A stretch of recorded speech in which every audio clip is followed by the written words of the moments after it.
Jadi mohon maaf nih para jin, para malaikat, kami bukan sombong-sombong ya. Kita lah khalifah di muka bumi, jadi gak usah takut-takutin jamaah kita ya. Tubuh ini Allah jadikan untuk mengatur alam semesta, disebut khalifah, khalifatullah ya. Yang paling lengkap di muka bumi, di alam semesta itu tubuh manusia. Energi api juga mengalir, maka kalau kita ada orang ketengkar jangan deket-deket, karena panasnya lengket ke badan.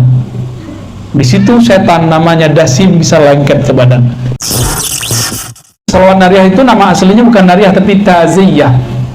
Imamnya bernama Syekh At-Tazi. Salawat disebut salawat At-Taziyah. Lama-lama sama orang Indonesia jadi salawat An-Nariyah. Itu jin punya tubuh juga, nama tubuhnya tubuh api. Anasir tanahnya nggak ada. Yang paling lengkap di muka bumi, di alam semesta itu tubuh manusia. Ada apinya, makanya bisa marah Habib. Habib bisa marah Habib? Ini Habib loh, kita tanyain, Habib bisa marah Habib? Sering tuh. Kalau lagi marah panas nggak Habib? Ada kompor Habib? Nggak ada kompor dalam badannya, tapi kok bisa panas? Berarti ada energi api dalam tubuh kita. Itu.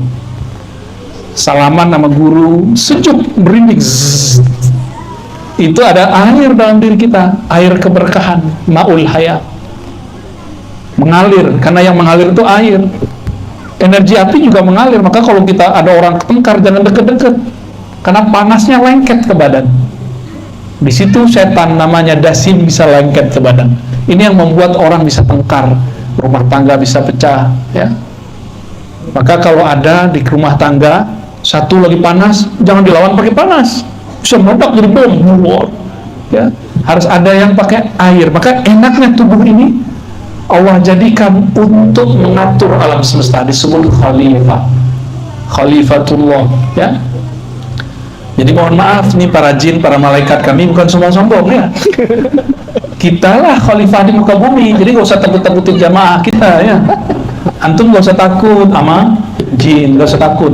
Kalau takut tuh sama preman gitu, baru takut kita, sama orang jahat. Ini yang lucu, jamaah takutnya udah mati. Orang udah mati kok takut, waras gak?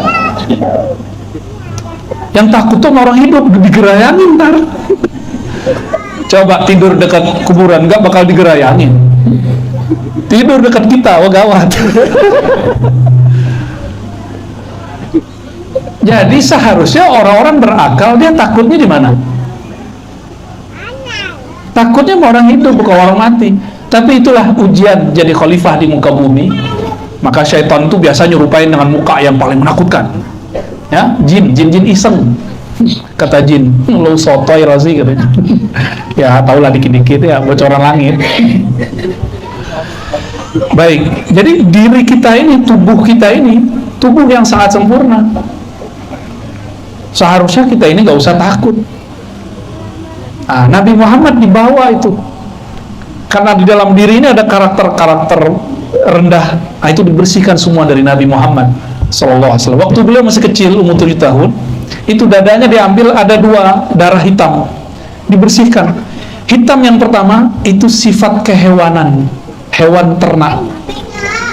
Sifat hitam yang kedua itu buas dan syaitania, ada di situ, dibersihkan dari kalbu Nabi Muhammad SAW.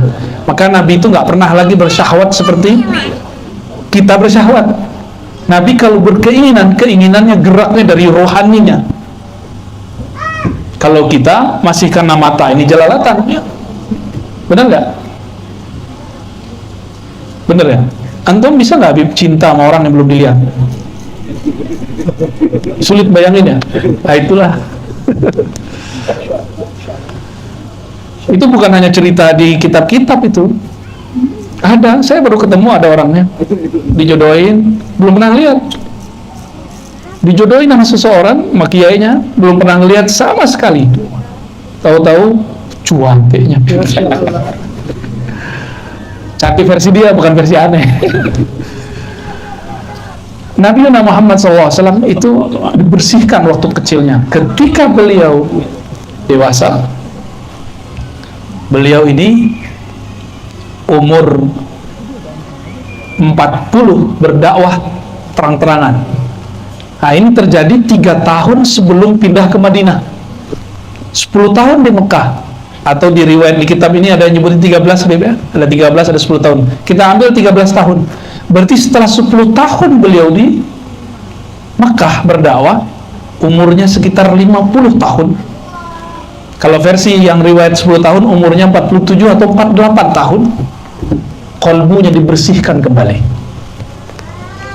Tapi nggak dibersih-bersihkan amat, karena sudah bersih. Justru dimasukkan, disebutkan dari riwayat itu, wa utitu bitastin. Aku diberikan dengan satu wadah bejana yang tercipta dari min zahabin, dari emas.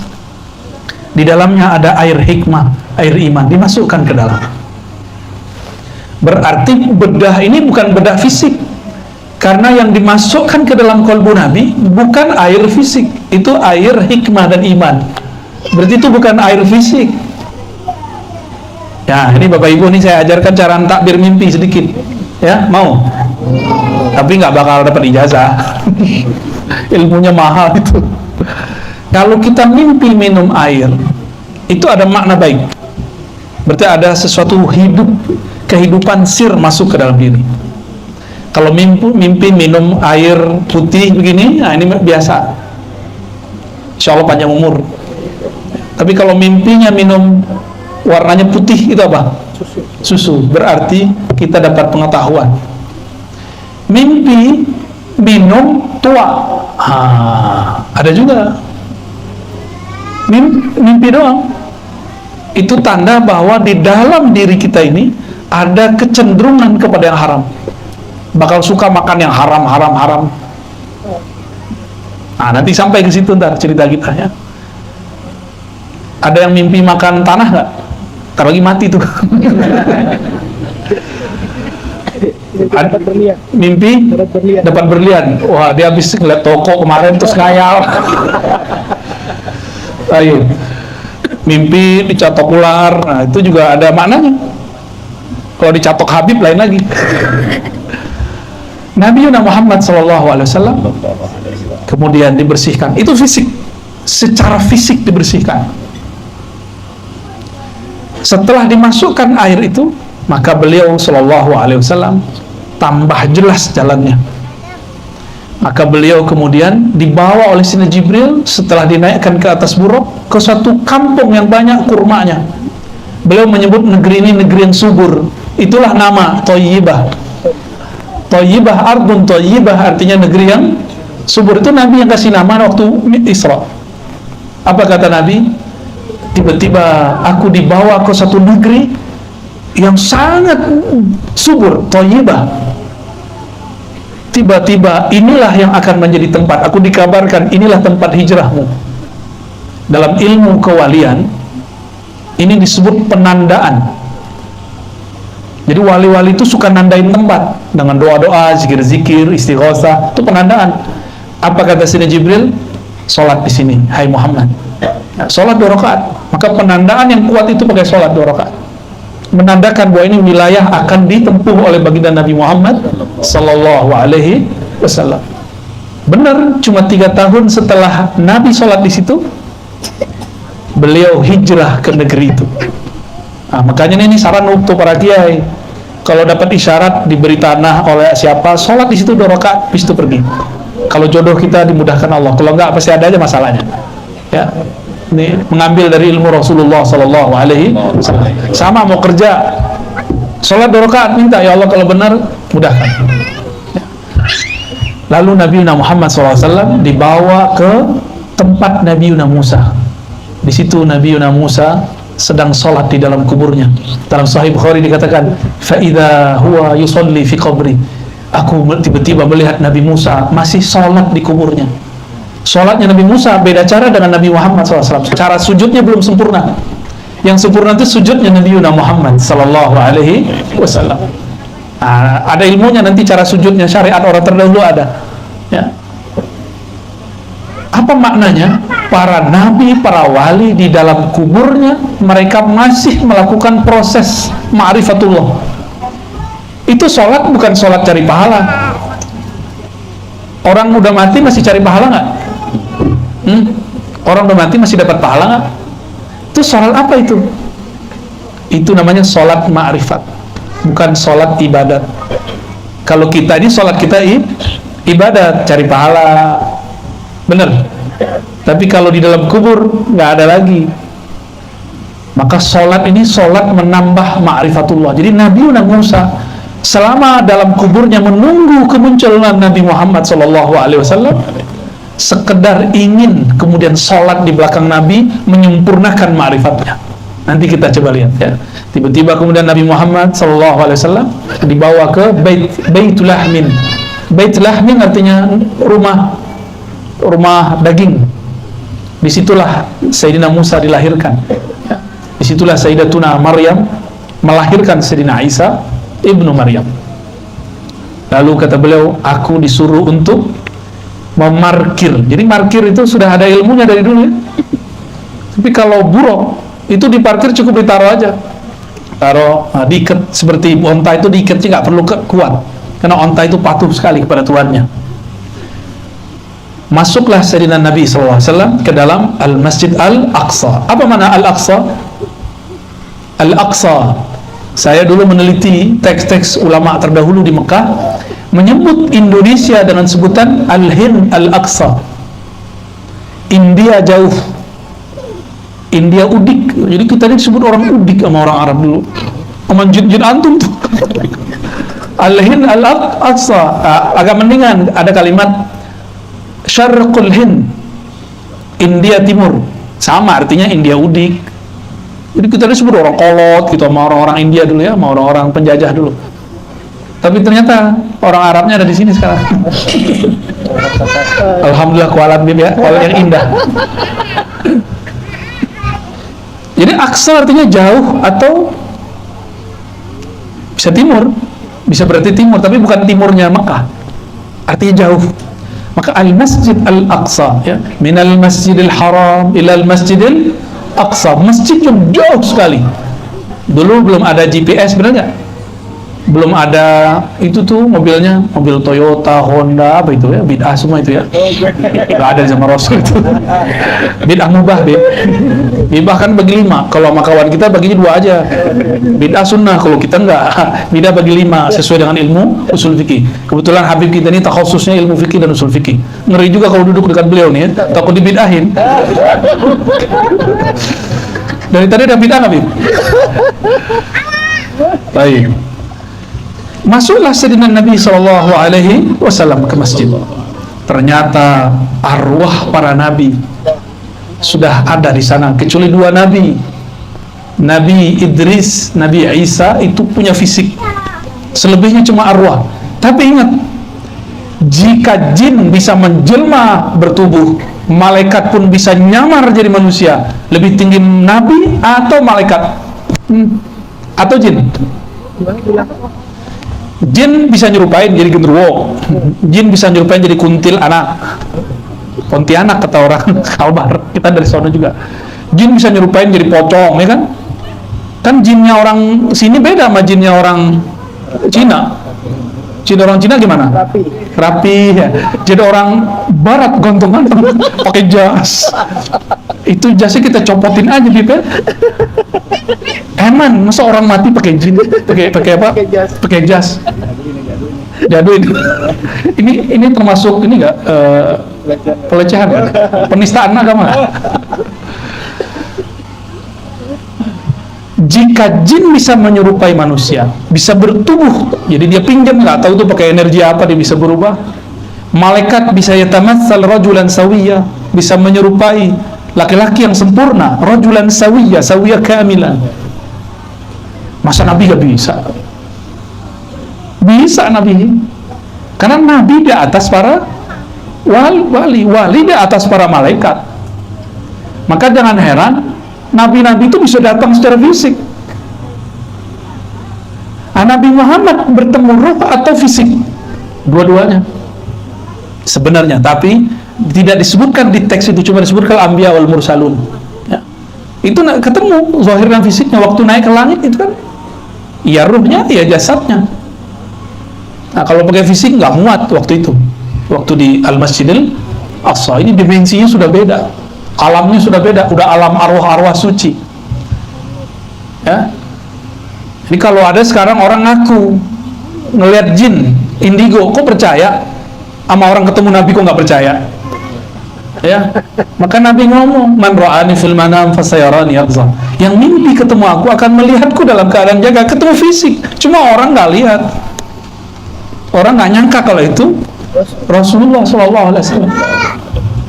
Apalagi Sayyidina Khidir alaihissalam, ya. Kadang-kadang dia mampir, Bib. Ya, ngeliat-ngeliatin kita.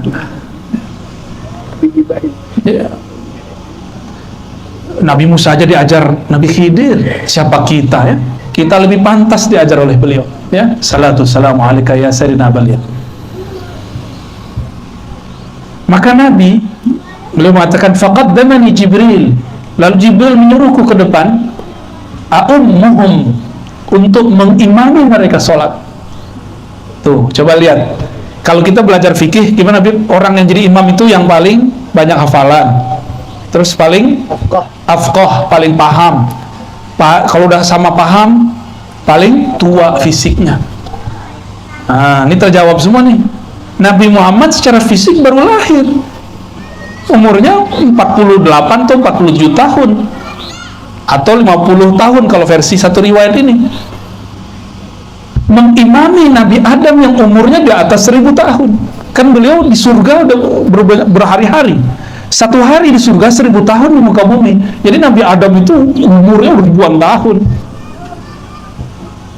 Tapi ketika di bumi, ya cuma seharinya sorga lah kira-kira umurnya. Kalau Nabi Nuh umurnya kurang 50 tahun, sedikit. Jadi kira-kira kurang 5 menit lah di sorga. Kurang dikit. Itu Nabi Nuh. Lama nggak hidup di surga? Lama. Maka orang bosan kawin di sono. Kalau di sini doyan, ya. Ada tertawa telat. Nabi Muhammad SAW memimpin sholat mereka karena beliaulah yang lebih tua.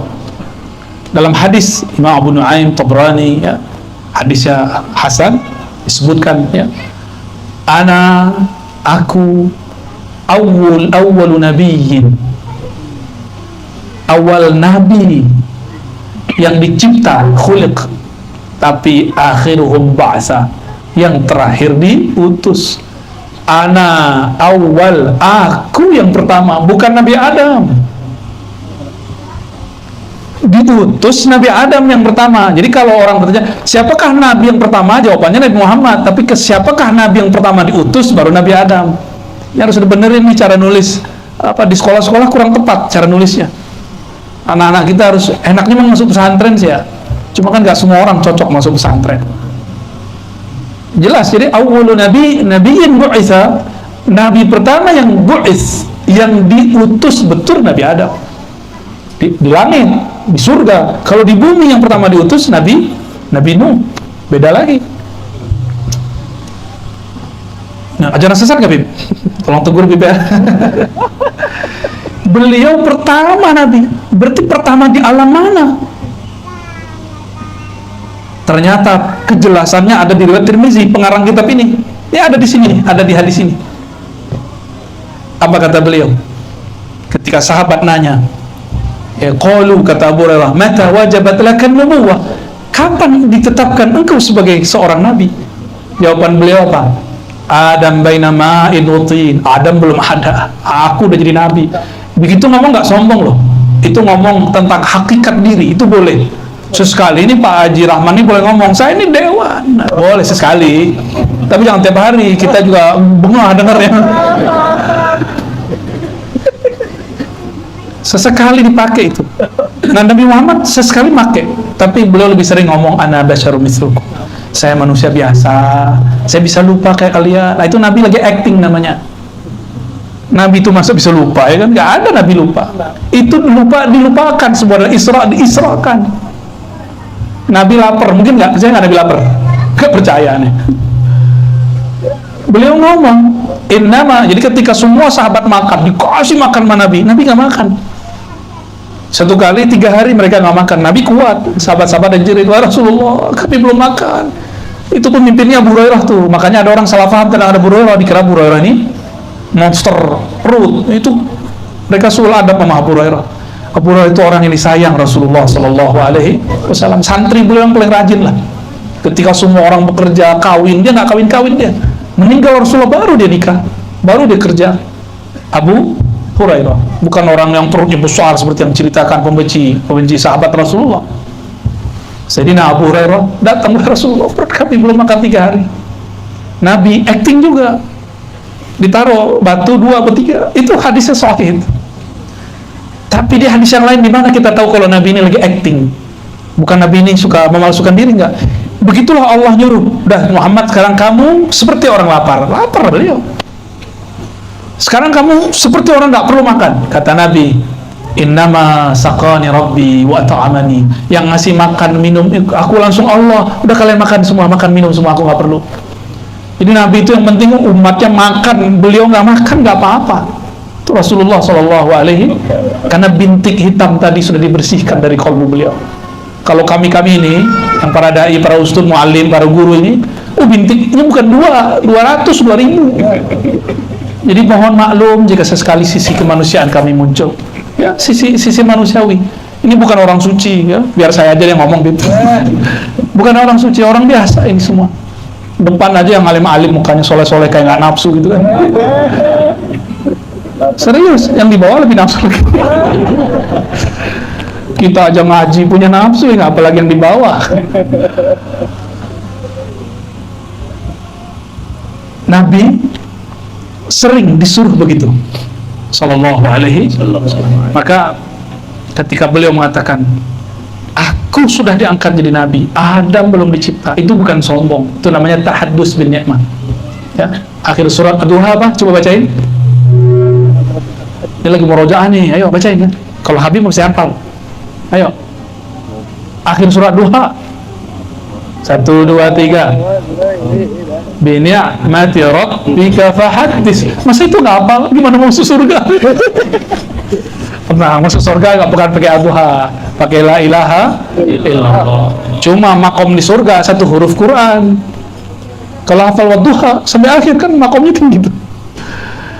Terhadap nikmatmu, nikmat Rabbmu hai Muhammad, maka ceritakanlah. Maka Nabi kalau cerita tentang nikmat itu bukan sombong, itu memang beliau sedang bertahaddus, namanya syukur. Jadi cara syukur itu boleh cerita. Misalnya saya bilang nih, saya punya ini, alhamdulillah diizinkan dititipkan Allah, itu boleh sesekali, itu yang sering-sering juga, ya. Nabi Muhammad Sallallahu Alaihi Wasallam lebih tua dari semua para nabi, maka beliau yang pantas jadi imam. Paham kira-kira di situ? Selesai jadi imam, beliau keluar dari masjid. Sayyidina Jibril menyodorkan 2 bejana, 1 kendi, 1 isinya tua, 1 isinya susu. Karena sudah dibersihkan noda hitam itu, maka beliau memilih secara natural, secara fitrah susu, bukan memilih khamar. Apa kata Sayyidina Jibril? Engkau betul-betul sudah mengikuti fitrahmu. Berarti pembersihan yang tadi itu berhasil. Berarti benarlah ini Sayyidina Muhammad Sallallahu Alaihi Wasallam. Ya. Kalau kita mira udah masuk surga tuh, Bib. Bukannya di surga, kayaknya tua halal nih. Langsung kita minum kayak gitu. Ya. Setelah itu beliau mau naik. Maka di Masjidil Aqsa itu ada 2 masjid kan, di situ ada Sakhra, ada satu lagi. Di situ ada 1 batu tempat Nabi berdiri, itulah penghubung antara bumi dengan langit. Ini disebutkan, seingat saya di kitab Tazkirah, ya, tapi di situ nggak terlalu eksplisit. Bahwa semua orang nanti akan dikumpulkan di padang mahsyar pertama. Jadi bumi ini hancur, lalu semua orang dibangkitkan. Ini sebelum naik ke padang mahsyar yang di sana ada mizan, di sana ada hisab, itu dikumpulkan di situ. Itu terminalnya, terminal terakhir berangkat. Di situ. Maka Nabi Muhammad, para zuriat beliau yang mewarisi ilmu beliau, para ulama, para kiai, para guru itu sibuk cari muridnya. Ketika semua orang mengatakan, nasibku gimana nih? Egois semua tuh. Ya. para masyaikh, para kiai, para habaib yang memimpin umat mengikuti guru mereka, mujid mereka, Rasulullah SAW. Mereka mengatakan ummati, ummati. Guru mengatakan mana muridku, mana muridku. Begitu mereka. Jadi nggak mikirin kita, nggak mikirin dirinya, mikirin kita semua. Nabi Muhammad SAW diangkat di tempat itu. Itulah yang kita sebut kubah, apa namanya? Kubah Sakhra, ya. Cuma mitosnya bercampur ya, wallahu alam, itu banyak cerita tentang itu. Ala kulli hal itu tempat memang kemudian girang diinjak oleh Rasulullah, karena tiadalah satu batu Nabi injak kecuali batu itu bergetar. Ketika Nabi naik ke Gunung Uhud, itu kan batu semua merah, itu bergetar langsung. Ya mirip-mirip orang kayak baru jatuh cinta, malam pertama disentuh ya menggigil. Oh ini lebih dahsyat lagi. Batu itu, di semua benda ini ada ruh. Tapi rohnya beda, ruh di kita ada lengkap. Di ruh kita ini Habib ini lengkap sekali. Ada ruh Rabbani, ruh yang Allah tiupkan pertama. Nafaktu fihi min ruhi, itu namanya ruh Rabbani. Kalau di kitab Sidi Syekh Abdul Qadir Jilani itu disebut dengan ar-ruh al-qudusi, roh suci. Habib dulu lahirnya segede ini atau dulu kecil dulu Habib? Mau kecil dulu ya, sekarang Masya Allah tumbuh gak? Tumbuh ya. Maka di dalam diri kita nih ada namanya roh nabati, roh nabat, roh tumbuh. Tulang sudah nggak tinggi lagi, karena kalau tinggi tulang nambah terus, rumahnya Habib harus direnov terus. Maka Allah berhentikan itu pertumbuhannya. Namun rambut masih tumbuh, gigi masih tumbuh. Alhamdulillah gigi tidak tumbuh-tumbuh. Kalau ya setiap Jumat kita harus mikir, ribet sekali. Jenggot masih tumbuh? Alhamdulillah ya. Kuku tumbuh? Ya. Cinta masih tumbuh nggak? Wallahu a'lam bishawab. Saya juga nggak tahu masalah itu ya. Namanya apa tadi? Roh nabati. Ya. Itu pohon sama. Maka kita ini bisa dialog dengan pohon, serius. Roh inilah nanti yang bisa memahami ketika semua pohon berteriak, wahai Muslim, di sini ada musuh Allah Yahudi.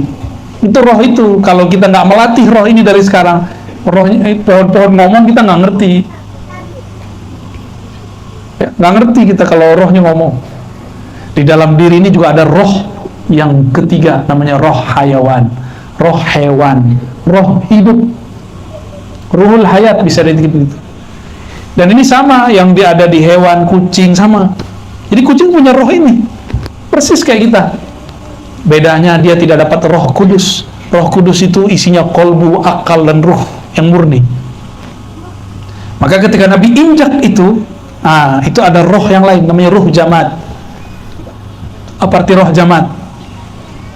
Roh di benda-benda yang dianggap orang tidak bergerak. Ini terjemahan Indonesianya disebut benda mati, nggak tepat. Jamad artinya sesuatu yang tidak bergerak. Kayak batu, tanah, bergerak nggak? Nggak bergerak. Berarti ada berapa roh di badan kita? Ada yang natet nggak dari tadi tuh? Kayak apalannya banyak aja. Satu apa tadi? Roh kudusi atau kudus. Ruhul hayah atau ruhul hayawan. Yang sebelum itu ruh nabati. Yang keempat roh ruh lelah hayati. Gak nyambung ya. Ruh apa yang terakhir? Ruh jamad. Ruh jamad itu ada di bintang-bintang, itu ada semua. Ketika Nabi SAW jalan di suatu tempat, ada tumpukan batu ngomong, ya Sayyidi ya Rasulullah, salam alaik. Itu batu ngucapin salam. Yang siapakah yang ngucapin salam? Bukan fisik batu itu, tapi ada roh di situ, namanya roh jamad. Itu yang berdialog. Kalau kayak gitu kita mau maksiat di mana, Bib? Mau lari kemana kita? Kan kata orang kalau maksiat di bawah pohon nggak ketahuan. Di belakang batu, dalam goa, dalam kamar, ya salah. Di kamar itu kan masih ada bebatuan, ada pasir. Gak bisa kita lari kemana-mana. Semuanya hembusan Allah Subhanahu wa Ta'ala. Betul-betul gak punya tempat kita mau maksiat, tapi kita maksiat juga kan. Inilah lemahnya kita, ini imannya kita. Nah, Nabi Muhammad SAW ketika menginjak itu batu kemudian mengembang, entah dia mau naik mau ikut Nabi, wallahu alam. Dalam riwayatnya simpang siur. Yang pasti di bawahnya kemudian karena dia mengembang mau naik, dia menjadi bolong. Ya, saya ketemu ada mbak-mbak Palestina cantik bu di dalam. Jadi waktu kita datang ke sana dia lagi di dalam. Tapi karena dia mbak-mbak yang nanya, yang perempuan juga yang bisa bahasa Arab, kitanya gimana? Kalau bahasa Mesir Zayyab gitu, Ifhalab gitu. Oh, ngomong macam-macam. Ternyata orang ini mahasiswi di kampus. Kalau dia nggak bisa menulis, nggak bisa mikir, dia langsung duduk di sana, langsung semuanya bisa dia tulis. Ini si perempuan cerita. Nah, pendek cerita, Nabi SAW diangkat ke langit, dibawa oleh buruk. Buruk itu Nabi nggak mungkin cerita kayak 6 air ya, Sriwijaya, Batik, Citylink, Siti Nurbaya, Siti Nurhaliza, nggak mungkin Nabi cerita begitu. Nabi ceritanya apa? Ada kendaraan lebih tinggi daripada keledai, lebih rendah daripada kuda.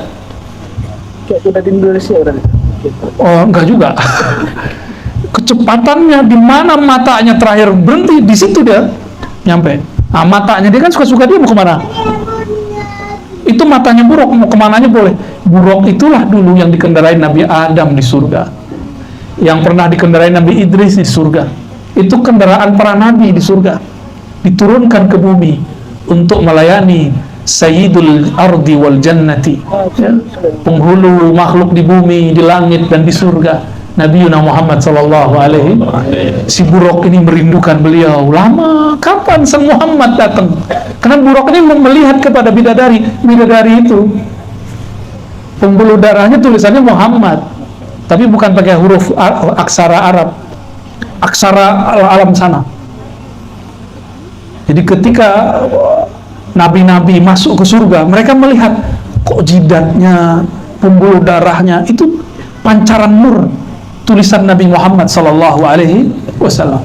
Ternyata nama Nabi Muhammad bisa ditulis dalam banyak aksara. Contoh, mim ha mim dal bisa ditulis M U H A M M A da, ya kan? Kalau orang Turki nulisnya Mehmet, beda lagi kan? Di Cina bisa lagi pakai apa? Di Korea beda lagi. Kalau di Jawa ada namanya Hana Caraka, Data Sawala, itu saya pernah belajar. Unik juga. Ya. Tuh, kan antum bisa bib. Nama Nabi itu terlihat di pembuluh darah mereka, bidadari. Maka bidadari itu adalah huruf-huruf Nabi Muhammad sallallahu alaihi wasallam. Kalau kita dekat sama yang punya huruf gimana? Gampang, ya, dikasih hurufnya. Ya, betul. Ibu-ibu hurufnya bukan? Kayaknya bukan ya. Lalu si buruk ini karena dia merindukan Nabi Muhammad SAW, ketemu Nabi, awalnya dia bingung, emang ini Muhammad? Bingung dia. Dikenalkan oleh Jibril, ini Muhammad yang kau tunggu-tunggu, yang saya juga tunggu-tunggu. Ternyata sang Jibril lama juga menunggu Nabi Muhammad Sallallahu Alaihi Wasallam. Beliau nunggu Nabi sampai sholawat. Nah, ini rahasia nanti. Nih, ingat-ingat ya. Kalau lagi nunggu ngapain? Tunggu dengan sholawat. Tunggulah, habis itu ada keberkahan turun. Apa aja masalahnya? Yang di sana sholawat, di sini sholawat, kencang-kencangan sholawat terus. Ya, mana yang kuat sholawatnya nanti, itu yang menang. Sayyidina Jibril karena dia bersolawat, dia dipilih oleh Allah untuk menjadi penghubung antara urusan langit dan bumi. Azazil namanya, nama iblis. Iblis itu dulu malaikat namanya Azazil, nggak mau sholawat, maka tidak dapat jadi pemimpin. Ya, mau jadi pemimpinnya nih Pak Haji nih. Ya, biar diridhai oleh Rasulullah, diridhai oleh Allah, banyak sholawat. Ya, insya Allah. Kalau Jibril sholawatnya banyak. Angka-angka yang disebutkan itu cuma menunjukkan banyak. Lebih dari itu. Karena Jibril itu satu napasnya bisa khatam Quran ribuan kali. Selesai deh. Karena sayapnya udah 360. Jadi dia sekali nafas, dia udah nyampe di mana? Satu kali nafas. Kalau kita bernafas-nafas, Fatihah satu aja nggak khatam. Ada yang lucu, Bib. Kawan saya dulu, mantan kita dulu ya, bukan mantan ini, bukan mantan cinta, bukan mantan teman. Ya, disebut sama dia. Kata dia apa? Fatihah satu napas bid'ah. Gitu ya. Cara bacanya gitu ya. Bid'ah. Ya, ternyata ini orang nggak belajar ilmu riwayat, bahwa dalam riwayat Ahlul Quran ada cara baca Quran satu napas, dan sanadnya kepada Sayyidina Jibril. Jadi Sayyidina Jibril kalau mau terbang, dia baca Fatihah satu napas, langsung nyampe di langit ketujuh, dia langsung nyampe. Dongeng apa lagi nih Aros ini ya? Aduh, nggak percaya, sudah. Itu Fatihah lebih canggih dari sayapnya Jibril. Sayyidina Nabi SAW ketika naik ke langit, tembus ke aras, dalam hadis Imam Bukhari dikatakan faghashiyatni sababatun, tiba-tiba ada cahaya di atas cahaya, awan di atas awan, kilat di atas kilat, gak bisa lagi dibahasakan, meliputiku, hilanglah Rasulullah SAW itu. Tiba-tiba beliau tersungkur sujud di aras paling tinggi. Disitulah terjadi dialog. Isi dialognya Al-Fatihah, Alhamdulillahi Rabbil Alamin, dijawab sama Allah. Lanjut Ar-Rahman Ar-Rahim, dijawab. Begitu terus. Jadi Fatihah yang kita baca itu lebih sakti daripada sayapnya Sayyidina Jibril. Sayapnya Sayyidina Jibril hanya tembus sampai Sidratul Muntaha. Tapi kalau Fatihahnya Nabi Muhammad SAW tembus sampai ke arasnya. Bertemu Allah, nggak perlu ketemu Allah di aras. Nabi Muhammad mau di mananya bisa ketemu Allah. Aras itu tempat sujud termulia. Masa satu kali sujud beliau di sana itu sudah mencukupi amal-amal semesta. Jadi jangan antum kira, ini kan yang nggak baca hadis kan lucu, Bin. Dikira Nabi itu ngeliatin Allah begini, Allah kamu cakep ya, enak amat begitu. Itu mah di kafe kali. Ini aras bukan kafe, bro. Aras itu artinya istana singgasana Allah. Orang masuk singgasana nggak ada yang sok-sokan. Masuk istananya Allah, langsung tersungkur. Fakharra sajida. Nabi Muhammad naik ke aras itu sujud. Makanya amal sujud itu dipindahkan ke bumi. Jadilah amal kita sholat 5 waktu. Ini rahasia-rahasia sebenarnya. Jadi semakin orang kepalanya ditaruh di bawah, ruhnya akan semakin naik ke aras Allah Subhanahu wa Ta'ala. Kalau namanya ada di sana. Kalau namanya nggak ada di sono, ya nggak naik-naik. Ya. Jadi ke aras itu ketemu Allah atau sujud. Rasulullah mau ketemu Allah di mana aja bisa. Ya, kemana aja, di mana aja bisa. Di aras itu beliau sujud di Bait Ar-Rahmani. Karena nama ya Ar-Rahman 'alal 'arsis istawa. Allah yang Maha Rahman beristawa di atas aras, bersemayam di atas aras.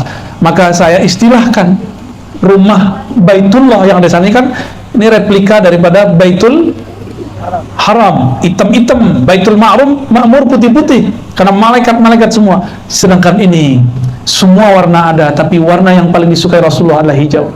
Maka Baitur Rahman warnanya hijau, hijaunya Rasulullah Sallallahu Alaihi Wasallam. Itu namanya Al-Bait Ar-Rahmani. Nah, guru saya ada seorang wali kita ketemu, dia menyebutnya Al-Bait Al-Ahmadi atau Al-Bait Al-Muhammad. Ini istilah-istilah aja ya. Kalau yang berminat silakan dicatat, diingat-ingat. Ya, ini ada rekamannya. Nah, nanti diputar-putar ulang. Nama-nama ini perlu diingat-ingat. Kalau masuk istana Allah, ada istana di dunia. Kalau nama kita belum nyampe ke istana, nggak dapat undangan istana, boleh masuk nggak? Nggak boleh masuk. Maka nama kita harus ada di sana, baru bisa naik. Ya, nama ruh namanya, bukan nama jasad. Nama jasad, nama KTP, Rasulullah nggak punya KTP. Jadi bukan nama yang KTP ini yang akan kita bawa nanti ke sana. Itu nama ruhani. Itu yang kita dibawa, yang ditulis di sana itu. Setiap kita ada punya nama. Masalahnya udah dikasih tahu atau belum? Ya, ya gimana mau tahu ya? Jadi wali dulu. Baik. Nabi Muhammad SAW naik ya. Jadi jangan dibayangkan itu tempat bertemu Allah, tapi itu tempat sujud tertinggi. Saya mau tanya, sholat di Masjidil Haram banding dengan sholat di Pangkalan Bun beda berapa? 100. Kalau Madinah, kalau Aqsa 500. Kalau Bait Al-Ma'mur, itu bukan 100, 1 juta. 1 juta itu Baitul Ma'mur. Jadi 1 kali sujud di sana sama dengan 1 juta kali. Ini cuma angka-angka biar paham aja ya. Wallahu yudha'ifu liman yasha. Ya, kalau sujud di Baitur Rahman, semua bilangan sujud alam semesta itu nilainya 1 kali sujud Rasulullah Sallallahu Alaihi Wasallam. Jadi Rasulullah ini kalau turun di bumi nggak sholat juga nggak apa-apa, tapi beliau masih sholat. Untuk apa? Contoh untuk umat. Beliau udah sholat, kalau bisa ngapain lagi sholat di bawah, kan gaya-gayaan aja tuh. Sholat di bawah itu cuma hadiah buat kita. Jadi sholatnya Nabi itu bukan untuk beliau lagi, sholatnya beliau untuk kita. Karena kita ini sholatnya udah gak khusyuk, udah gak konsentrasi, sok suci lagi. Maka yang harus banyak itu sholawat kepada Rasulullah.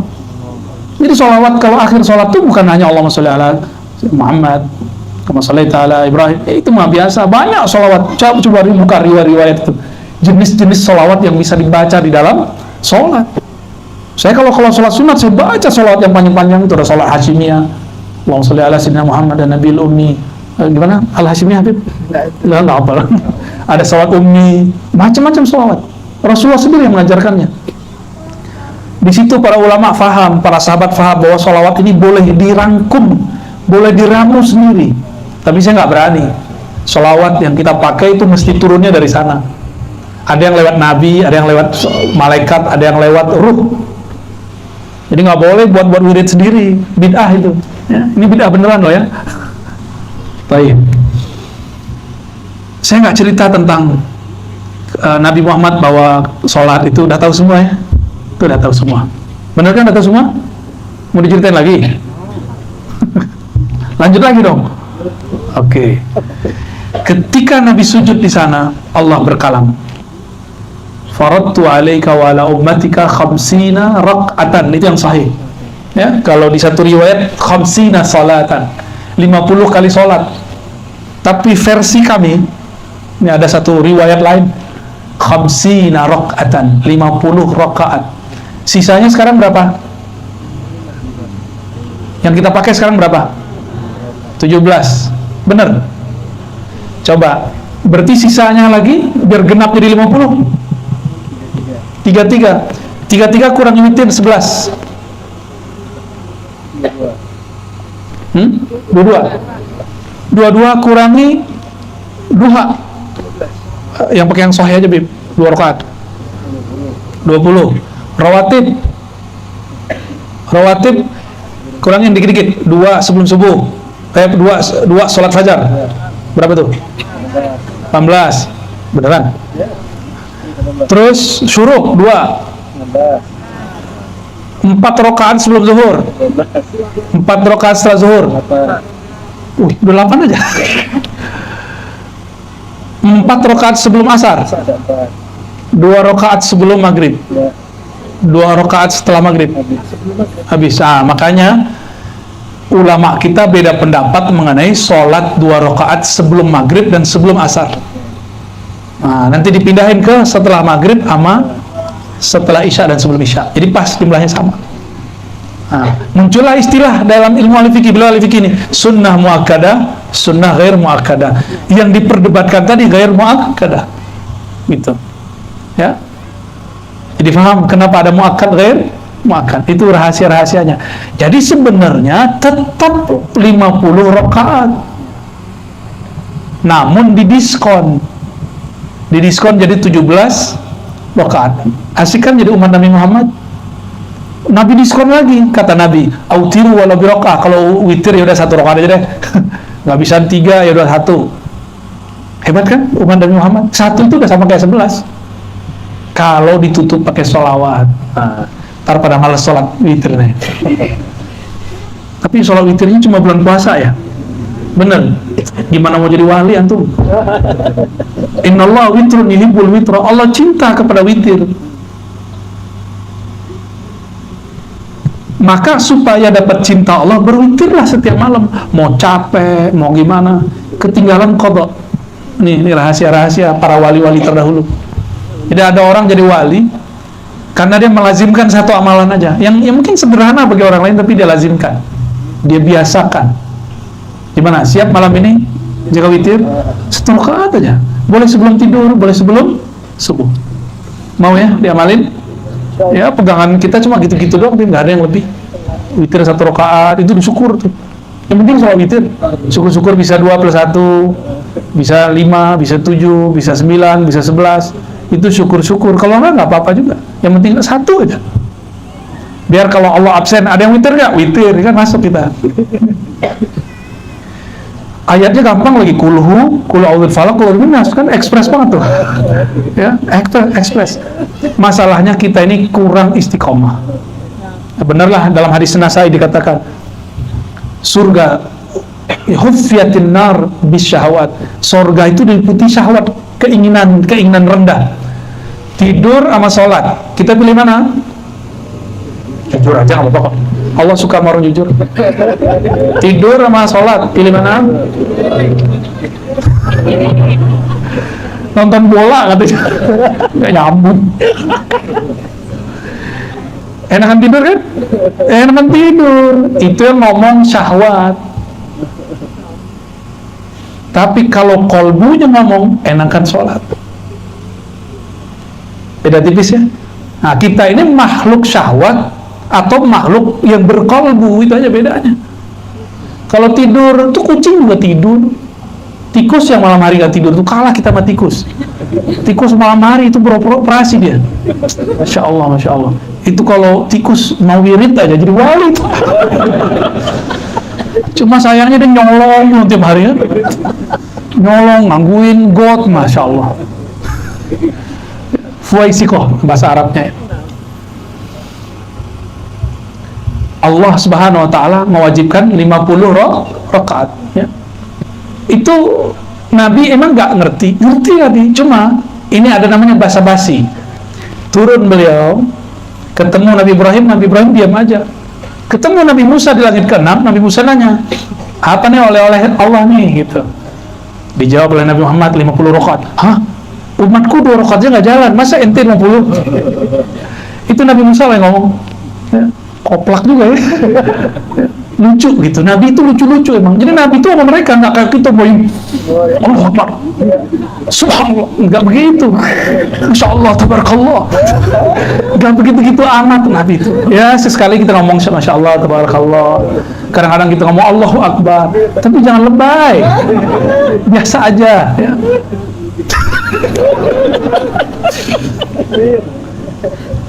Kita mah tiap hari ngomong Arab ya, biasa aja. Ini orang baru hijrah kemarin sore, lebih Arabik dari kita. Kok kita jadi songong gitu kan? Maaf ya. Ini nabi-nabi itu santai mereka.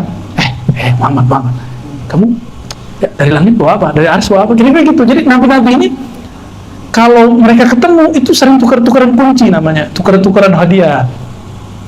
Penasaran juga tuh. Karena seorang nabi diberikan rahasia nggak diberikan nabi lain kecuali Nabi Muhammad SAW. Semua yang ada pada nabi yang lain ada di beliau.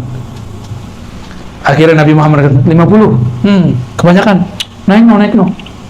Ini kalau ukuran Nabi Adam kan nggak sopan tuh. Ya, Nabi Muhammad tuh lebih tua dari Nabi Adam, apalagi Nabi Musa.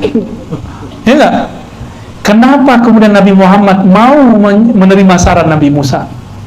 Karena Nabi Musa gelarnya kalimullah, yang berkalam-kalam dengan Allah. Itu makna ahli akidah. Kalau ahli hakikat ngomongnya begitu, Nabi Musa itu kalamnya Allah.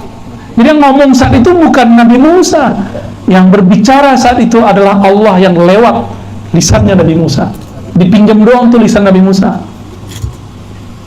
Jadi Nabi Muhammad lihat, oh Allah nih yang nyuruh ke atas, berarti Allah nyuruh naik. Irja' ila rabbik, kembali kepada Allah, laporkan kalau ini nggak sang. Jadi Allah ini pintar sekali ya. Karena Allah berbicara lewat pohon, lewat manusia, lewat imam, lewat Quran, lewat air, lewat orang susah, orang senang, lewat orang berkasus, lewat orang yang tengkar, lewat orang macam-macam. Allah berbicara dengan apa saja. Dan Nabi Muhammad mengerti, wah ini bahasa Allah nih. Naik. Nabi Musa nggak bisa naik, Nabi Muhammad bisa naik suka-suka. Kira-kira gimana? Lebih ngerti Nabi Muhammad kan seharusnya. Nah, nanti di hari kiamat tuh Nabi Musa malu ntar tuh. Ya, kalau beliau nanti ketemu, ngapain saya suruh Nabi Muhammad balik ya? Tapi karena bukan beliau yang berbicara sebenarnya, maka Nabi Muhammad terima dan Nabi Musa pun berani. Ini rahasia-rahasia yang jarang diekspos ya dari dulu. Baru naik sampai kemudian sisa 5. Nah, yang kelima itu sudah Musanya yang ngomong, ya. Kalau perlu nggak ada sama sekali lah Muhammad. Gitu ngomongnya. Nabi Muhammad lihat, wah ini bukan Allah lagi yang berkalam nih ya. Yang berbicara Musa bin Imran, Rasulullah. Bani Israel punya Nabi Musa bin Imran. Nah ini lagi ngomong dia. Kalau perlu nggak ada lah Muhammad. Itu kan nafsiyah namanya manusia. Sisi dirinya. Dia sayang ke umat tapi bawa sisi dirinya. Apa kata Nabi Muhammad? Aku malu kepada Allah. Gitu. Maka makom al-haya ini makom Nabi Muhammad Sallallahu Alaihi Wasallam. Jadi kenapa kita sholat 5 waktu? Karena kita malu kepada Allah Subhanahu Wa Taala. Udah terlalu banyak Allah ngasih. Jadi besok-besok jangan males lagi sholat. Malu. Ini contoh, kita ada kerja bakti. Semua orang datang. Masa Pak Haji Rahmat nggak mau datang? Gimana Pak Haji Rahmat? Nggak mau datang? Pasti ngomong gini, malu Pak ini datang gitu kan? Begitu nggak kita? Kita kalau ada kerja, ada acara bersama, nggak datang, kita ngomong ke keluarga, malu si Anu datang, masa saya nggak datang? Orang yang sudah membawa rasa malu masuk ke dalam ruhaninya, maka ibadahnya jadi ringan. Sholat subuh yang tadi males kayaknya, itu langsung jadi semangat. Masjid kayaknya ramai terus tuh ya. Berarti kita kurang malu ya. Maka masjid masih sepi. Jadi kalau ngecek orang nih ada rasa ini, sholatnya rajin. Karena dia ada rasa malu kepada Allah SWT. Udah sholat masih malu lagi karena tidak khusyuk, maka kita istighfar lagi kepada Allah Subhanahu wa Ta'ala. Udah? Belum. Mau diterusin? Terus lagi. Lalu turunlah beliau. Nah, tadi saya belum cerita. Di langit pertama siapa? Jadi turun cuma ngeliat saya aja, assalamualaikum gitu ya. Sekarang kita ulang, kita putar kasetnya dikit ke belakang ya. Ketika naik ke langit pertama bertemu Sayyiduna Adam, Jiddul Ajdad, ya, Abul Aba, bapaknya semua manusia, Nabi Adam. Nabi Adam itu langsung tangan tubuhnya diciptakan langsung Allah yang menciptakan. Kalau kita ini sudah ada campur tangan orang tua. Nabi Adam langsung, makanya dia nggak punya ayah, nggak punya ibu. Sayyidatuna Hawa punya ayah, nggak punya ibu. Ada yang hamil nggak masa itu? Nggak ada ya? Tapi kok bisa ada Sayyidatuna Hawa? Ada ayahnya Adam tapi nggak ada. Makanya syariat boleh ayah menikahi anak itu cuma Nabi Adam. Cuma Nabi Adam, nggak boleh yang lain. Nabi Isa ada ibu nggak ada ayah. Habib ada ayah ada ibu lahir ya Habib atau antum seperti Sunggokong tiba-tiba muncul di bawah batu ya ngakunya Al-Habib Al-Hajari Habib kurang hajar ya aku Habib banyak sekarang tuh ya aku Habib banyak sekarang. Kita ini cukuplah Habibnya seseorang ya nggak atau 2 orang 3 orang nggak boleh. Kalau yang hitam rambut nggak nyambung obrolan orang dewasa. Baik, di langit berapa tadi? Langit kedua. Di langit ketiga ketemu Nabi Allah yang paling ganteng. Nabi Allah ya mirip-mirip Habib lah hidungnya. Nabi Allah Yusuf. Kalau ibu-ibu nih lihat, lupa sama suami bu, serius. Lupa sama suami. Apalagi kalau suaminya udah gak ada. Itu kita bisa stres tuh ngeliatnya. Lah, bini gue lupa sama kita. Bisa stres kita ngeliatnya. Dijawab-jawabin. Itu perempuan kalau ngeliat Nabi Yusuf, lupa napas. Lupa kalau tangannya lagi gores-gores. Yaqta'na aydihunna, gores-gores jari-jarinya, nggak sampai putus, tapi udah luka-luka. pedicure apa namanya, pedicure, rusak semua itu, jari-jarinya rusak semua. Ternyata Zulaikha diisukan di kota besar di Mesir bahwa Zulaikha jatuh cinta kepada anak angkatnya. Cemen amat gitu, jatuh cinta kok sama budak. Zulaikha dengar, dikumpulin semua ibu-ibu arisan. Arisannya bawa tas yang bagus, kan ibu gitu ya. Ya biar yang lain jiper. Tahu jiper nggak? Ya. Biasa kalau laki-laki kan bawa tas bukan untuk itu. Kalau perempuan biasanya bawa pernak-pernik supaya yang di samping kirinya mundur. Katanya segitu, benar nggak Bu? Enggak ya, nggak salah maksudnya. Itu semua ibu-ibu yang kaya-kaya, istri-istri para pejabat, mereka gosipin bilang, ini kan Zulaikha yang jatuh cinta sama Yusuf, budak dia. Kan aneh, nggak level banget, menjatuhkan strata para istri pejabat. Sama Zulaikha, dengar, kalian belum tahu, saya ini bisa begini, udah bisa hebat, udah bisa napas, udah hebat. Ya. Jadi Zulaikha itu termasuk kuat ya, termasuk kuat menahan itu. Kalau ibu-ibu mungkin langsung meluk ibu ketemu Nabi Yusuf, gak akan berat kuat. Dipanggil lah, sup, ambilin dong itu apa air buat ibunda gitu ya. Labbaik, kata Nabi Yusuf, dianterin. Tapi sengaja Nabi Yusufnya di seberang sana, beliau duduk di ujung sini. Maka jalanlah seperti peragawan. Ceng. Itu semua perempuan seperti slow motion. Geraknya tuh kayaknya dunia itu berhenti. Semuanya lupa. Sampai-sampai mereka dapat ilmu debus tanpa perlu dapat ijazahan dan talqin zikir. Sakti langsung ya. Kalau ngeliat kita kan ibu-ibu masih garuk-garuk aja karena dapat semut ya. Itu dari tadi pada masih ya maklum muka Ucup bukan muka Yusuf.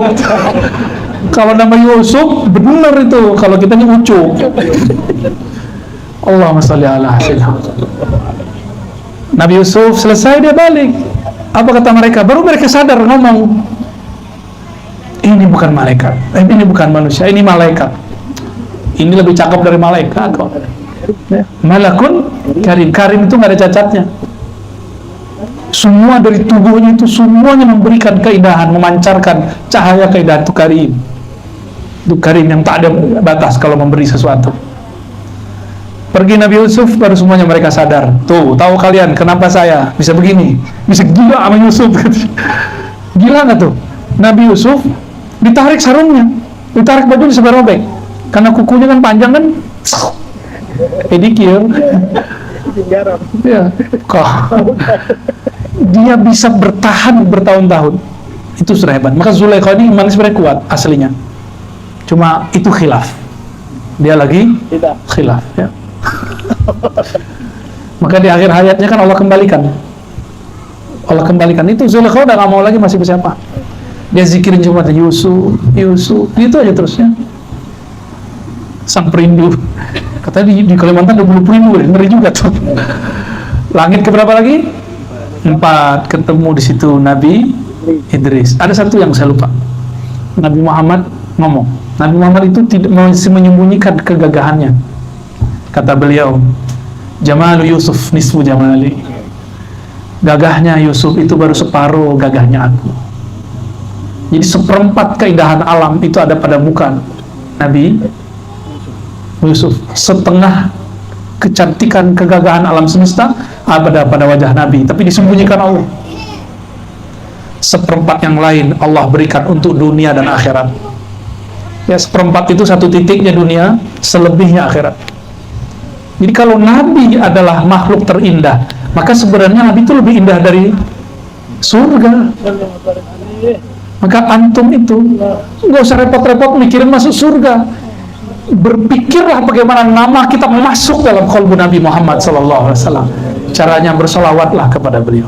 Jangan berhenti-berhenti solawat kepada beliau, supaya nama kita masuk ke dalam taman-taman qalbu. Karena beliau, keindahan alam semesta ada di beliau. Surga itu gak ada nilainya kalau gak ada Nabi Muhammad SAW. Itu bidadari meludah ke muka bumi, harem semua alam ini. Bayangkan air ludah Nabi direbutkan oleh para sahabat, karena sahabat yang melihat keindahannya Nabi. Jadi tidak ada satu sisi pun di tubuh Nabi yang buang oleh mereka. Nabi ngeluarin sahabat melihat itu lebih indah daripada jigongnya bidadari. Paham nggak tuh? Kalau jigongnya istri ya maklum lah.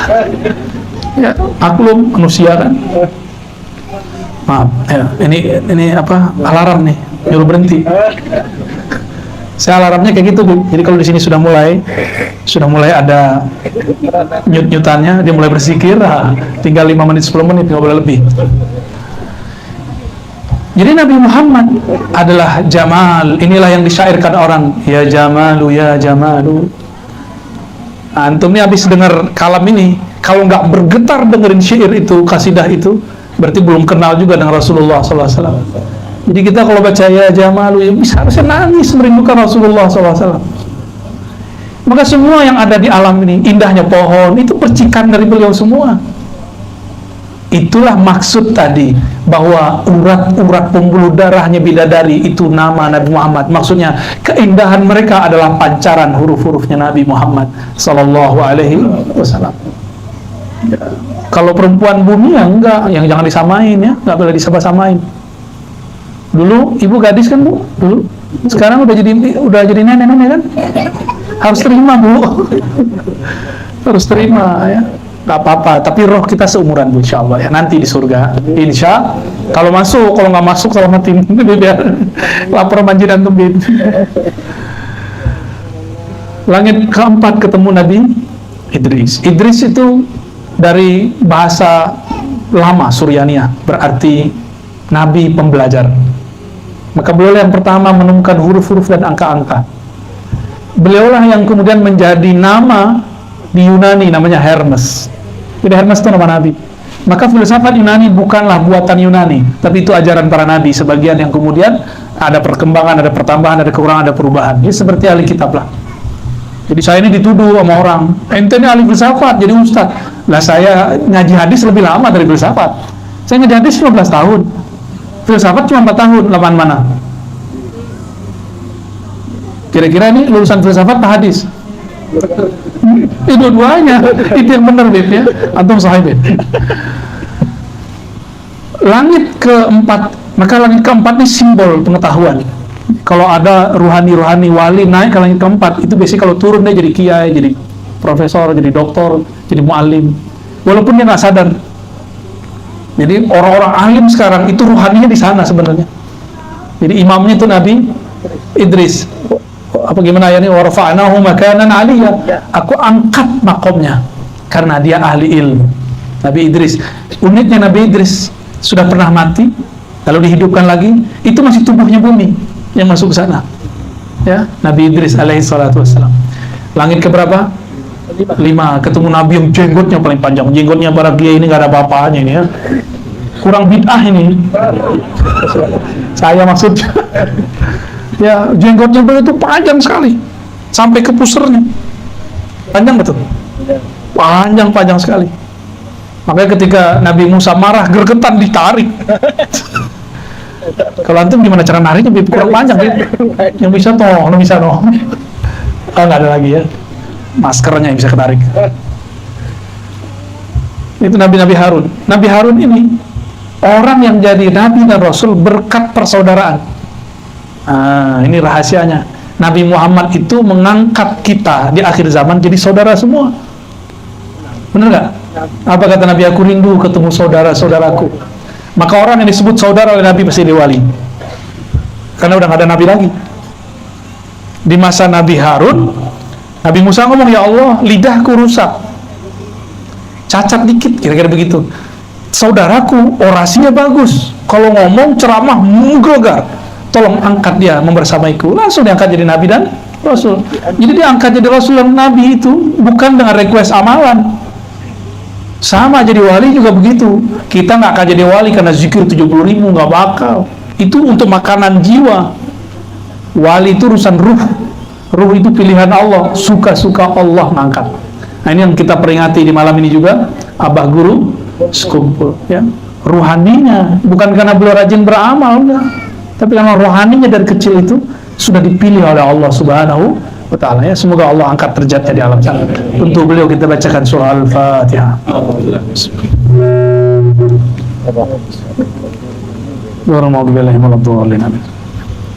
Langit kelima bertemulah Nabi. Udah ya, langit keenam ketemu Nabi Musa. Nah, itu tadi dialog tadi.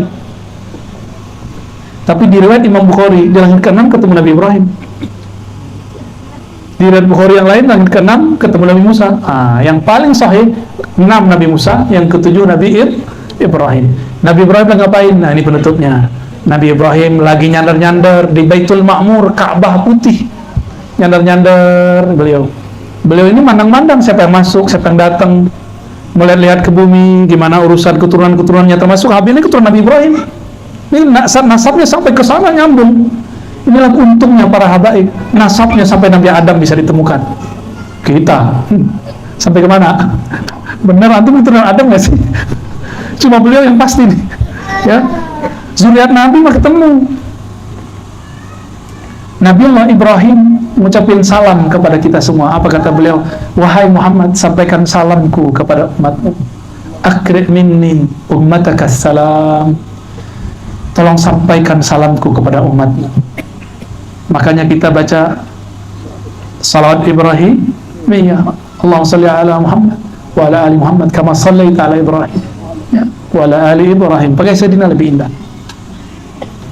Nabi Ibrahim mengatakan, ya Muhammad, wahai Muhammad, tolong sampaikan kepada umatmu, sorga itu subur, tapi pohonnya belum ada, istananya pun belum dibangun. Maka tanamilah dengan lafaz subhanallah, alhamdulillah, wa la ilaha illallah, wallahu akbar. Tapi Nabi Ibrahim tidak mengajarkan lafaz yang berikut. Ini sirnya Nabi Muhammad. Ketika perang, selesai perang, Nabi ngomong ke Abu Musa al-Asy'ari, hai Abu Musa, tahukah kamu kanzun min kunuzul jannah, ATM surga. ATM surga, rekening surga. Kalau tadi pohon surga, ini rekening surga. Apa itu? La haula wala quwata illa billah. Itu orang yang paling kaya di surga nanti, bukan Pak Haji Rahman. Orang yang paling banyak baca la haula wala quwwata, kecuali beliau banyak baca, udah kaya di dunia, kaya di akhirat. Amin. Ya, di backup sama istrinya ya. Ya, jadi bunda dokter banyak-banyak baca la haula wala quwwata illa billah. Ya, berangkat kerja, pulang kerja, nyambut suami, pakai itu nggak bisa ngalahin siapa-siapa. Itulah sir qalbu Rasulullah sallallahu alaihi wasallam. Jadi setiap nabi itu punya wirid. Nah, Nabi Ibrahim wiridnya subhanallah, alhamdulillah, wa la ilaha illallah, wallahu akbar. Wiridnya Nabi Muhammad la haula wala. Pakai la haula wala, semua itu ke bawah. Karena dia punya ATM. Ya. Mana nih bahannya mau buat surga, mau buat istana nih? Dicek dulu la haula wala dia berapa. Kalau bernilai tinggi, langsung dia bisa beli semua yang ada itu. Jadi di sana nanti ada tuker-tukeran. Kayak kita transaksi di sini mirip-mirip juga. Ya, mirip-mirip lah. Maka jamaah yang dimuliakan Allah, ini oleh-oleh Mi'raj, oleh Isra. Ya, udah banyak kan dari tadi? Ya udah simpulin sendiri ya. Mau disimpulkan? Kita buat kesimpulan pendek lah. Oleh-oleh Nabi Ibrahim kirim salam. Jawab salamnya, Assalamualaikum ya Sayyidina Ibrahim. Assalamualaikum ya Sayyidina Muhammad. Ya, udah berbalas tuh sekarang, tuh naik tuh dah. Jangan-jangan antum orang pertama yang balas salamnya nih? Enggak juga, kegeeran. Aneh kali ya duluan. Sebelum kita juga ada duluan, wali-wali sebelumnya, ulama-ulama sebelumnya, mereka sudah duluan tahu hadis ini. Maka biasakanlah tiap hari baca subhanallah, alhamdulillah, wa la ilaha illallah, wallahu akbar, masing-masing 100. Subhanallah 100, alhamdulillah 100, tambahin la haula wala 100. Saya menyebutnya aurat ghirsul jannah. Boleh juga disebut dengan maqalidus samawati wal ardh. Saya menyebutnya maqalidus samawati wal ardh. Diambil dari ayat Al-Quran surat Syura ya. Lahu maqalidus samawati wal ardh. Lalu sahabat Ibnu Abbas mengatakan itulah kalam Nabi Ibrahim ya. Mari amalkan, jadi hidup beramal itu sederhana, ceramah juga sederhana ya, nggak usah aneh-aneh kita beramal sederhana. Ya, ngaji kan kita biasa-biasa aja. Saya kalau ceramah juga nggak kowar-kowar, tapi alhamdulillah pada nggak tidur kan, ada yang tidur ya. Kalau ruhnya hidup ya aman insya Allah ya. Dan yang terakhir, sholatlah dengan rasa malu. Malu karena Allah sudah banyak memberi. Insya Allah sholatnya nanti semangat. Sholatnya itu akan ada getaran. Itulah khusyuk yang sebenarnya. Bukanlah khusyuk itu diperjalankan kemana-mana, dibawa ke alam mana, itu mah biasa. Ya, khusyuk yang sebenarnya merasa malu karena banyak diberikan oleh Allah Subhanahu wa Ta'ala. Barangkali itu udah jam 12 kurang satu setengah jam. Alarmnya sudah bunyi. Semoga semua yang hadir diberkahi oleh Allah SWT. Langit jadi saksinya, itu bulan lagi bersembunyi malu jadi saksinya. Ya, awan-awan, pohon-pohon, pasir-pasir, semua jadi saksi. Ayo angkat tangannya. Allahumma ya Allah, sholli ala sayyidina Muhammad. Ya Allah, sampaikan salam kami kepada Nabi Muhammad. Ya Allah, jadikan semua yang ada di alam ini, awan-awan di langit, bulan, bintang-bintang, tumbuhan-tumbuhan, pasir yang kami duduki, jadikan saksi bahwa kami cinta kepada Nabi Muhammad SAW. Izinkan nama kami, nasab kami, ayah ibu kami, orang yang hadir malam ini, namanya ada di kolbu Nabi Muhammad SAW, di kolbu orang yang dialah pemilik surga yang sebenarnya, kekasih engkau Nabi Muhammad SAW. Ya Allah, kami tidak layak masuk surgamu. Mata kami siang tadi banyak maksiat ya Allah, telinga kami bermaksiat ya Allah, hati kami bermaksiat ya Allah. Tapi kami hanya punya satu modal ya Allah, modal kami cinta kepada Nabi kekasih. Terima cinta kami ya Allah. Sama-sama baca. Assalamu alayka ya Sayyidi ya Rasulullah. Assalatu wassalamu alayka ya Sayyidi ya Rasulullah. Ya Allah, sampaikan salam kami, wahai baginda Rasulullah. Terima kami jadi umat Engkau, terima kami jadi orang yang mengikuti Engkau, terima kami jadi kekasih Engkau. Jangan lupakan kami ketika kami wafat, jangan lupakan kami ketika kami masuk ke alam barzakh, jangan lupakan kami ketika dibangkitkan. Cari kami ya Allah, masukkan kami dalam lafaz ummati, ummati. Ya Sayyidi ya Rasulullah. Salawat kami pun tidak pantas Engkau terima, tapi rahmat Allah yang ada di kolbumu membuat kami pantas untuk diterima. Terimalah kami dengan rahmat Allah di kolbumu ya Sayyidi ya Rasulullah. Sekali lagi kita bacakan salam tu Nabi. Assalatu wassalamu alaihi ya Sayyidi ya Rasulullah. Al-Fatihah. Bismillahirrahmanirrahim. Ya. Surah-Al-Fatihah. Waladhdallin. Bijahin Nabi sallallahu alaihi wasallam. Alhamdulillah rabbil alamin. Subhanakallahumma wa bihamdika asyhadu an la ilaha illa anta astaghfiruka wa atubu ilaik. Assalamualaikum warahmatullahi wabarakatuh. Demikianlah tadi yang disampaikan Bu Masing-Masing. Mudah-mudahan menjadi kebaikan untuk kita semua dan kita amalkan. Dengan mengucapkan